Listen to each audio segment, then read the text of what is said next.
ರಾಜ್ಯದ ಕರಾವಳಿ ಕೊಂಕಣಿ ಕ್ಯಾಥೋಲಿಕ್ ಕ್ರೈಸ್ತರಿಗೆ ಇಂದು ತೆನೆ ಹಬ್ಬ. ಕುಟುಂಬದ ಪ್ರತಿಯೊಬ್ಬ ಸದಸ್ಯರು ಒಟ್ಟಿಗೆ ಕುಳಿತು ಊಟ ಸೇವಿಸುವ ಕುಟುಂಬದ ಹಬ್ಬ. ಏಸು ಕ್ರಿಸ್ತರ ತಾಯಿ ಮೇರಿ ಅವರ ಜನ್ಮ ದಿನದ ಅಂಗವಾಗಿ ಇದನ್ನ ಮೋಂತಿ ಫೆಸ್ಟ್ ಎಂಬ ಹೆಸರಿನಲ್ಲಿ ದಕ್ಷಿಣ ಕನ್ನಡ ಮತ್ತು ಉಡುಪಿ ಜಿಲ್ಲೆಗಳ ಕೊಂಕಣಿ ಕ್ಯಾಥೋಲಿಕರು ವಿಶಿಷ್ಟ ರೀತಿಯಲ್ಲಿ ಆಚರಿಸುತ್ತಾರೆ. ಧಾರ್ಮಿಕ ಸಾಂಸ್ಕೃತಿಕವಾಗಿ ಈ ಮೋಂತಿ ಫೆಸ್ಟ್ ಕ್ಯಾಥೋಲಿಕ್ ಸಮುದಾಯದವರಿಗೆ ವಿಶಿಷ್ಟ ಹಬ್ಬ. ಕಳೆದ ವರ್ಷದಂತೆ ಈ ವರ್ಷವೂ ಕೊರೋನಾ ಸೋಂಕಿನ ಸಂಕಷ್ಟದ ನಡುವೆಯೂ ಸರಳವಾಗಿ ಆಚರಣೆ ಮಾಡಲಾಗಿದೆ. ಈಗಾಗಲೇ ಹಬ್ಬಕ್ಕೆ ಪೂರ್ವಭಾವಿಯಾಗಿ ಚರ್ಚ್ಗಳಲ್ಲಿ 9 ದಿನಗಳ ನವೇನ ಪ್ರಾರ್ಥನೆಯ ಕಾರ್ಯಕ್ರಮ ಆಗಸ್ಟ್ 30ರಿಂದ ಪ್ರತಿದಿನ ಕೊರೋನಾ ಮಾರ್ಗಸೂಚಿಗಳನ್ವಯ ನಡೆದಿದೆ. ಸಸ್ಯಾಹಾರಿ ಭೋಜನ ಮೋಂತಿ ಫೆಸ್ಟ್ನ ವೈಶಿಷ್ಟ್ಯ ಕನಿಷ್ಠ 5 ಬಗೆಯ ಸಸ್ಯಾಹಾರಿ ಪದಾರ್ಥಗಳಾದರೂ ಇರಬೇಕು ಅನ್ನೋದು ಹಿರಿಯರಿಂದ ನಡೆದು ಬಂದ ಸಂಪ್ರದಾಯ. ಅದರಲ್ಲೂ ಅಳು ಅಂದ್ರೆ ಕೆಸುವಿನ ದಂಟು, ದೆಂಟು ಅಂದ್ರೆ ಹರಿವೆ ದಂಟು, ಹೀರೆ, ಬೆಂಡೆಕಾಯಿಗೆ ಆದ್ಯತೆ ಹೆಚ್ಚು. ಪಾಯಸ ಈ ಭೋಜನದ ಅವಿಭಾಜ್ಯ ಅಂಗ.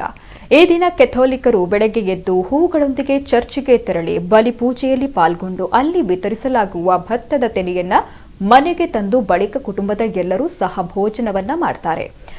ಇನ್ನೊಂದು ವಿಶೇಷ ಅಂದ್ರೆ 9 ದಿನಗಳ ನವೇನ ಪ್ರಾರ್ಥನೆಯಲ್ಲಿ ಪಾಲ್ಗೊಂಡ ಮಕ್ಕಳಿಗೆ ಸಿಹಿ ತಿಂಡಿ ಮತ್ತು ಚರ್ಚ್ ವ್ಯಾಪ್ತಿಯ ಎಲ್ಲಾ ಕುಟುಂಬಗಳಿಗೆ ಚರ್ಚ್ನಲ್ಲಿ ಕಪ್ಪು ವಿತರಿಸಲಾಗುತ್ತೆ. ಮಂಗಳೂರಿನ Milagres church, Kulashekara church, Derebail church, Bondel church, Bijai ಚರ್ಚ್ಗಳಲ್ಲಿ ವಿಶೇಷ ಪೂಜೆ ಪ್ರಾರ್ಥನೆಯನ್ನು ಸಲ್ಲಿಸಲಾಗಿದೆ. आमच्या कुटुंबा सांगता आज पहिले पडी सवताना आमचे मधलो माया मोग वाडोवली आनी संतो सोडोवली भावार्थान मोगान आज एक जाल्ले आमच्या कुटुंबाचे साने आमचे माये बराबर एक दीस सस्ताचे सुख बगीचे करून मागता तुझ्या पुता जेजूचे नावे.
ಕೊಂಕಣಿ ಕಥೋಲಿಕರ ಈ ಕರಾವಳಿ ಪ್ರದೇಶದ ಮೋಂತಿ ಫೆಸ್ಟ್ ಇದೊಂದು ಭಾಳ ಒಂದು ಉತ್ತಮವಾದ ವಿಜೃಂಭಣವಾದ ಹಬ್ಬ. ಇದು ಹೊಸತೂಟ ಮಾಡುವಂಥ ಹಬ್ಬ ಕೂಡ. ಇದು ಕನ್ಯಾ ಮರಿಯಮ್ಮನವರು ಹುಟ್ಟಿದ ಹಬ್ಬ. ಆದರೆ ಕೊರೋನಾದ ಒಂದು ಕಾರಣದಿಂದ ಈ ಕಳೆದ ವರ್ಷ ಈ ರೀತಿ ಒಂದು ಮಾಡಲಿಕ್ಕೇ ಆಗಲಿಲ್ಲ. ಆದರೆ ಈ ವರ್ಷ ಬಹಳ ಸರಳ ರೀತಿಯಲ್ಲಿ ಇದನ್ನೊಂದು ಆಚರಣೆ ಮಾಡುವಂಥ ಕಾರ್ಯಕ್ರಮ ಎಲ್ಲ ಚರ್ಚ್ಗಳು ನಡೀತದೆ. ಎಲ್ಲ ಕೊರೋನಾದ ಎಲ್ಲ ಪ್ರಿಕಾಷನ್ಸ್ಗಳನ್ನು ತೆಗೆದುಕೊಂಡು ಒಂದು ಉತ್ತಮವಾದ ರೀತಿಯಲ್ಲಿ ಈ ಹಬ್ಬ ನಡೀತಾ ಇದೆ.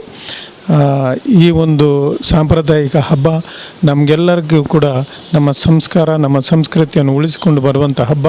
ಸಮಸ್ತ ಕ್ರೈಸ್ತ ಬಾಂಧವರಿಗೆ, ನಮ್ಮ ಕರಾವಳಿಯ ಎಲ್ಲ ಕ್ರೈಸ್ತ ಜನರಿಗೆ ಹಾಗೂ ದೇಶದಲ್ಲಿ ಎಲ್ಲೆಲ್ಲ ಈ ಹಬ್ಬವನ್ನು ಕನ್ಯಾಮರಿಯಮ್ಮನವರ ಜನ್ಮದಿವಸದ ಅಂಗವಾಗಿ ಆಚರಿಸ್ತಾರೆ ಅವರಿಗೆಲ್ಲ ಶುಭವಾಗಲಿ, ಅವರಿಗೆಲ್ಲ ಉತ್ತಮ ಒಳ್ಳೆಯ ಹಬ್ಬವಾಗಿ ಇದು ಪರಿವರ್ತನೆ ಆಗಲಿ ಅಂತ ನಾನು ಹಾರೈಸ್ತೇನೆ.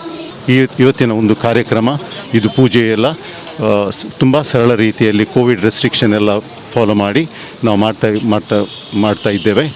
ನಿಮಗೆ ಎಲ್ಲರಿಗೂ ನಮಸ್ಕಾರ, ಒಳ್ಳೆಯ ಶುಭ ದಿನ ಎಂದು ನಾನು ಕೋರುತ್ತೇನೆ.